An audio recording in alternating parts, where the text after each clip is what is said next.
လူငယ်တဦးဟာသူ့ရဲ့သဲစပွဲပုံစံတူပေါ်ကိုခောက်ဆွဲ6တစ်ဖက်မတော်တဆချမိလိုက်ပါတယ်။အဲ့ဒီစပွဲဟာတခြားကဘာတစ်ခုကလူပုလေးတွေနေတဲ့တိုင်းပြည်တစ်ခုနဲ့ချိတ်ဆက်နေမှန်းသူမသိခဲ့ပါဘူး။ကောင်းကင်ကပြုတ်ကျလာတဲ့ခောက်ဆွဲ6ကြီးကိုမြင်တော့တိုင်းပြည်ကလူတွေအံ့ဩသွားကြပြီး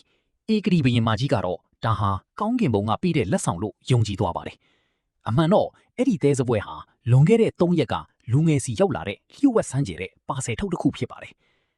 တိုင်းပြည်မှာငတ်မှုခေါင်းပါမှုတန်ခံနေရတာကြောင့်ဘရင်မကြီးကအဲ့ဒီခောက်ဆွဲကိုချက်ပြုတ်ပြီးအမြန်စားစေပါတယ်။သူတို့တွေပျော်ပျော်ရွှင်ရွှင်စားတော့နေတာကိုမြင်တော့လူငယ်ကခောက်ဆွဲ6တစ်တစ်တာလုံးကိုစပွဲပေါ်မှောက်ချလိုက်ပါတယ်။ကောင်းကင်ကနေခောက်ဆွဲမိုးတွေရွာကြလာတဲ့အတွက်တနိုင်ငံလုံးငတ်မှုခေါင်းပါတဲ့ဘီးတန်ကနေလုံးဝကေတင်ချင်းခံလိုက်ရပါတယ်။ဒါပေမဲ့မကြာခင်မှာပဲရန်သူစစ်တပ်ကမြို့ယိုနာထိရောက်လာပြီးတိုင်းပြည်ပြတ်သုံးလူနီးပါဖြစ်သွားပါတယ်။ဘရင်မကြီးလည်းတိုင်းပြည်နဲ့အတူတေဖို့ဆုံးဖြတ်လိုက်ချိန်မှာပဲ